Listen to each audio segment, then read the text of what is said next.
Bismillahirrahmanirrahim. Assalamualaikum warahmatullahi wabarakatuh. Alhamdulillahirabbil alamin. Apa kabar semua Bapak Ibu guru dimanapun berada? Semoga kita semua selalu dalam lindungan Allah Subhanahu wa Ta'ala. Amin. Di video ini mengenai soal P3K dan SPAI. Ini soal-soal yang sering keluar di SP3K sesuai FRR, baik di tahap 1, tahap 2 maupun di tahun 2020. Untuk persiapan tahap 3, karena tahap 3 sudah dekat ya, tinggal menghitung beberapa hari atau beberapa minggu. Silakan Bapak Ibu guru untuk terus mengecek informasi-informasi untuk mencari tahu informasi mengenai seleksi tahap 3 yang akan datang ini. Ya. Yang penting Bapak Ibu guru untuk terus bersemangat ya. Pastinya Bapak Ibu guru sudah sangat mempersiapkan untuk menghadapi tes seleksi tahap 3 ini. Baik, sebelum lanjut, bagi yang baru menemukan channel saya ini, silakan yang berkenan subscribe, di subscribe, like, komen. Baik, sebelum dimulai, marilah kita awali dengan berdoa terlebih dahulu. Bismillahirrahmanirrahim. Rabbi zidni ilman warzuqni fahman. Amin ya rabbal alamin. Kita mulai dari soal nomor 1. Soal nomor 1. Dalam Quran surat Al-Hujurat ayat 12 menjelaskan tentang A. Larangan berprasangka buruk, B. Larangan bersifat sombong, C. Perintah bersabar menghadapi ujian, atau D. Perintah melakukan mujahadah an-nafs. Silakan Bapak Ibu guru untuk mengingatnya di Quran surat Al-Hujurat ayat 12 itu menjelaskan tentang apa. Misalnya ini di soal itu ayatnya ya. Yang penting Bapak Ibu guru ingat-ingat ayatnya. Ayat 12 itu Quran surat Al-Hujurat ayat 12 itu menjelaskan tentang apa yang A, apa yang B, apa yang C, apa yang D. Jadi itu menjelaskan tentang larangan berprasangka buruk ya. Yang penting buat Ibu guru untuk terus mengingat ya. Baik, semoga bermanfaat dan semoga keluar di tahap 3 nanti. Amin ya rabbal alamin. Kita langsung saja lanjut ke soal yang nomor 2. Kita lanjut. Surat yang menjelaskan tentang perintah menutup aurat adalah surat Al-Ahzab ayat 39, B. An-Nur ayat 29, C. An-Nur ayat 30, atau D. An-Nur ayat 31. Nah, ini juga aspek Al-Quran ya. Silakan Bapak Ibu guru untuk memahami. Ini juga sudah pernah saya update ya ini soalnya. Terus silakan Bapak Ibu guru untuk mengecek di video-video saya itu yang mau berkenan untuk menambah pembelajaran, untuk menambah persiapan untuk menghadapi seleksi tahap 3 nanti. Itu surat yang menjelaskan tentang perintah menutup aurat, yaitu surat An-Nur ayat 31. Silakan Bapak Ibu guru untuk membuka ya. Apabila ada kesalahan, ada keliruan dari saya mohon maaf untuk maaf yang sebesar-besarnya, tulus-tulusnya. Apabila ada kesalahan, mohon untuk dibenarkan. Nomor 2 D. Kita lanjut soal yang nomor 3. Pada masa pemerintahan Umar bin Abdul Aziz radhiyallahu anhu, Khalifah ke-8 itu berlangsung selama berapa? A. 3 tahun, B. 4 tahun, C. 5 tahun atau D 6 tahun. Nah ini pada masa Khalifah itu ya Khalifah Umar bin Abdul Aziz radhiyallahu itu menjadi Khalifah berapa tahun? Khalifah ke-8 itu berapa tahun? Apakah 3 tahun, apa 4 tahun, apa 5 tahun, atau 6 tahun gitu ya. Jadi jawabannya yang A, yang 3 tahun. Ini keluar ini ya di tahap 1 karena soalnya beda-beda ya. Soalnya misalnya di Jawa Tengah itu berbeda tahap 1, tahap 2, baik dari sesi 1, sesi 2, sesi 3, sesi 4 itu pasti berbeda-beda ya. Jadi yang penting open guru untuk terus semangat belajar. Semoga soal ini keluar di tahap 3 nanti. Kita langsung saja lanjut ke soal yang nomor 4. Karena misalnya soalnya itu berbeda-beda baik di Jawa Barat, Jawa Tengah, Jawa Timur itu pasti soalnya beda-beda ya. Yang penting open guru untuk memahami kisi-kisinya mengenai aspek Al-Quran gitu ya. Terus mengenai apa namanya itu dari fikih, SKI, ya, hadis gitu ya. Itu akidah akhlak itu pasti ya keluar awalnya sokong misalnya itu pasti keluar ya. Soalnya pun beda-beda. Nomor 4, berikut seseorang yang munafik yang keluar dari barisan Islam pada perang Uhud adalah A. Abdullah bin Jahsy, B. Ka'ab bin Umar, C. Hamzah bin Abdul, atau D. Abdullah bin Ubah. Ya ini ya, pada perang Uhud ya, siapa yang keluar ya pada barisan Islam? Yang keluar dari barisan Islam itu siapa? Itu jawabannya yang D. Abdullah bin Ubah. Bila ada kesalahan, ada kekeliruan dari saya, baik dari soal maupun penjelasan, mohon untuk dibenarkan. Baik, semoga bermanfaat dan semoga keluar di tahap 3 nanti. Kita langsung saja lanjut ke soal yang nomor 5. Dalam Quran Surat Al-Baqarah ayat 177 menjelaskan landasan faktor keimanan adalah A. Konsep, B. Cita-cita, C. Rencana, atau D. Amal. Nah, ini sudah pasti jelas ya. Sudah jelas bahwasanya Surat Al-Baqarah ayat 177 menjelaskan tentang amal.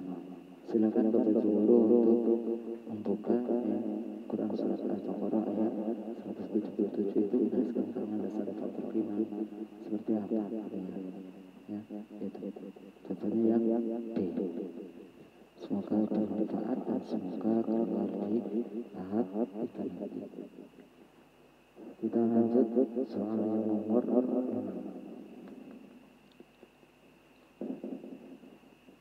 Ilmu yang mempelajari bagaimana membaca Al-Quran dengan baik dan benar adalah A. Ilmu tajwid, B. Ilmu tauhid, C. Ilmu shorof, atau D. Ilmu fikih.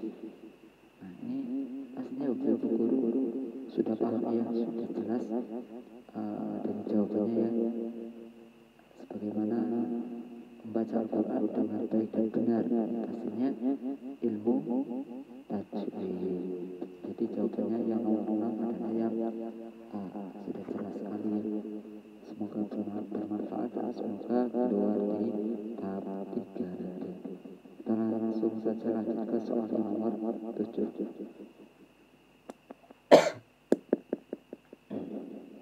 Soal nomor 7.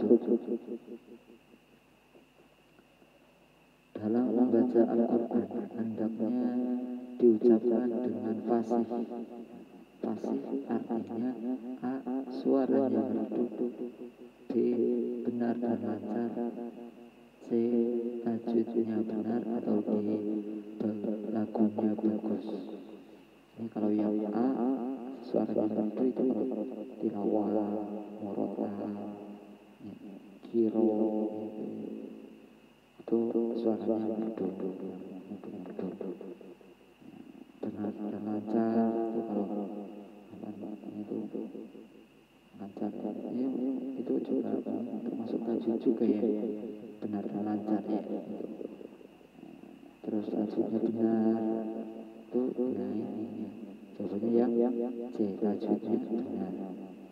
Kalau B benar dan lancar, kalau benar itu sesuai tajwid itu ya.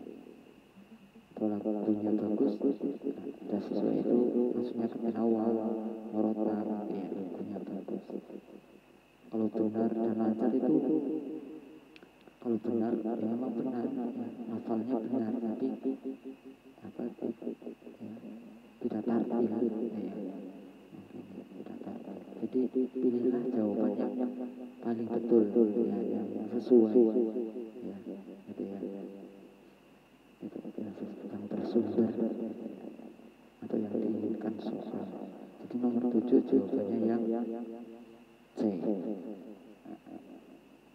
Baik, kita lanjut soal yang nomor 8. Soal nomor 8.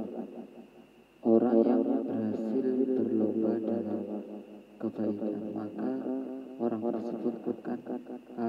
puas dan bangga diri, B. dihargai masyarakat, C. senang karena mendapat pujian, atau D. senang karena dihiasi dengan amal soleh. Ini juga soal yang sering keluar ya, pasti mengenai ini ya, apabila mendapatkan hasil itu apa ini cerminan ya, cerminan kehidupan sehari-hari dalam perbuatan amal soleh ya. Apabila beramal soleh, orang yang soleh itu ketika mendapat rezeki, ketika mendapat ujian itu pasti misalnya sedang mendapatkan cobaan ya, hatinya bersabar. Ini di sini jadi nomor di soal-soal yang seperti ini memilih soal yang bagus, soal yang paling bagus, jawaban yang paling bagus, yang paling merana ke amal soleh ya. Kalau misalnya soleh ya perbuatannya yang soleh ya, misalnya menjadi bersyukur gitu ya. Bisa jadi kalau misalnya ini di soal orang yang berhasil berlomba dalam kebaikan, maka orang tersebut akan misalnya yang A puas, misalnya ya A puas membangga diri, B dihargai masyarakat, C senang karena mendapat pujian, atau D bisa jadi yang D itu bisa seperti ini, bersyukur kepada Allah Subhanahu wa Ta'ala, bersyukur atas apa yang bersyukur kepada Allah Subhanahu wa Ta'ala atas apa yang diraihnya, gitu ya, bisa seperti itu ya. Itu pokoknya jawabannya betul, yang paling betul seperti itu ya. Baik, kita langsung saja lanjut ke soal yang nomor 9. Semoga bermanfaat ya. Nomor 9. Contoh perilaku saja'ah yang dapat dilakukan pelajar terdapat pada pernyataan titik-titik kecuali, ada kata kecuali. Jadi ibu guru untuk cermat dalam membaca soal. Biasanya kata kecualinya itu lupa dibaca. Nomor 9, contoh perilaku saja'ah yang dapat dilakukan pelajar terdapat pada pernyataan titik kecuali A. menegur pengendara yang melawan arus kendaraan, B. ikut serta dalam kegiatan masyarakat, C. membantu korban bencana alam, atau D. merasa bangga atas keberhasilan. Menegur pengendara yang melawan arus kendaraan ini memang berani, saja'ah itu berani ya, perilaku berani. Contoh perilaku berani yang dapat dilakukan pelajar, saja'ah itu berani gitu ya. Berani menegur pengendara, berani ikut serta dalam kegiatan masyarakat, berani membantu korban bencana alam gitu ya. Nah, terus berani bangga diri kan masuk akal. Itu kan kecuali merasa bangga atas keberhasilan itu sombong gitu ya, maksudnya karena perilaku sombong, merasa bangga atas keberhasilannya ya boleh merasa bangga atas keberhasilan untuk diri sendiri ya, kita diam saja. Misalnya kita merasa bangga atas apa yang kita peroleh, ya udah kita diam, jangan membanggakan, jangan apa namanya itu memamerkan ke orang lain ya, merasa bangga. Misal mungkin di sini merasa bangga atau memamerkan gitu ya. Kalau merasa bangga dan memamerkan itu ya sudah pasti seperti itu ya. Jadi jawabannya yang D di sini ya. Ini misalnya di sini yang D merasa bangga. Misalnya di soal itu yang keluar merasa bangga dan memamerkan berlebihan itu jawabannya yang D ya. Kalau kecuali berarti kata yang tidak apa jawabannya tidak pas gitu ya. Tidak sesuai. Baik, kita langsung saja lanjut ke soal yang nomor 10. Pak Abdul mengerjakan lahan sawah Pak Aziz dengan perjanjian 50% dan Pak Abdul mengerjakan lahan sawah Pak Aziz dengan perjanjian 50%. Apabila terkena hama warna maka kerugian ditanggung oleh A. pemerintah, B. Pak Abdul, C. Pak Aziz, atau D. Pak Abdul dan Pak Aziz. Ini mengerjakan lahan. Ini soal-soal yang luar ya. Pasti apa? Pasti sering keluar gitu ya. Sering keluar soal-soal ini sering keluar ya.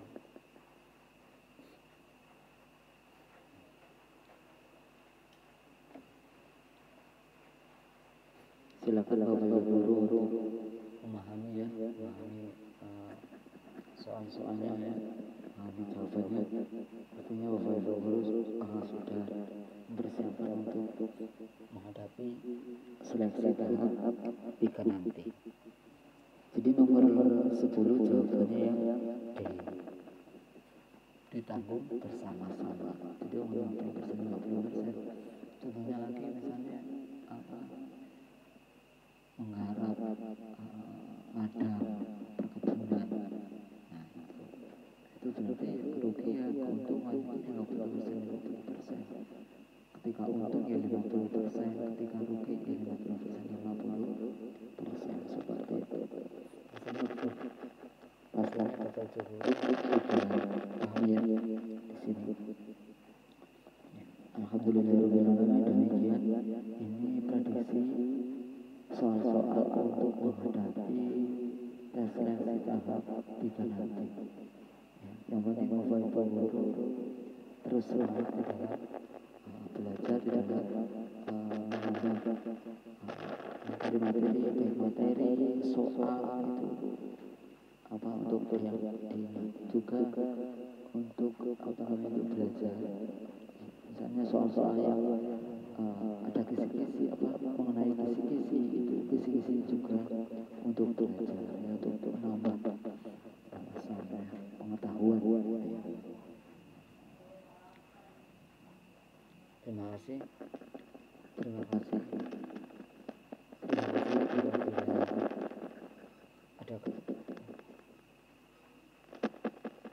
Ada yang lain Bapak Ibu guru untuk terus semangat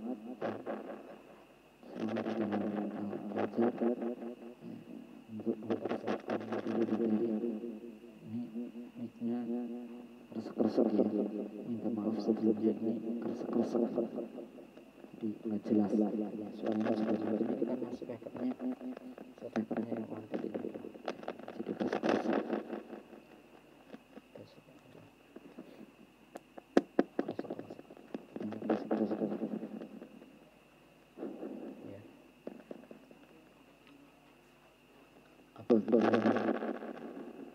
Apabila ada kesalahan, ada kekhilafan, ada kekeliruan dari saya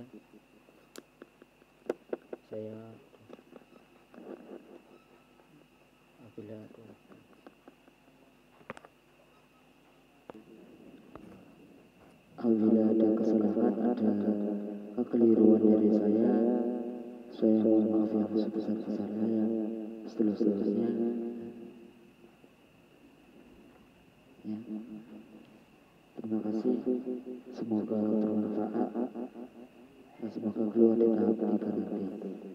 Yang penting Bapak Ibu guru terus berdoa, terus berikhtiar, berdoa kepada Allah Subhanahu wa Ta'ala, minta restu kepada orang tua, minta restu, meminta doa kepada orang tua, pada berdoa kepada Allah Subhanahu wa Ta'ala, berdoa kepada minta restu kepada orang tua, minta restu kepada teman-teman, minta doa kepada orang tua, minta doa kepada teman-teman, terus berikhtiar. Semoga apa yang Bapak Ibu guru inginkan, apa yang Bapak Ibu guru doakan, Allah Subhanahu wa Ta'ala mengabulkan. Amin ya rabbal alamin. Terima kasih. Wabillahi taufiq wal hidayah. Wassalamualaikum warahmatullahi wabarakatuh.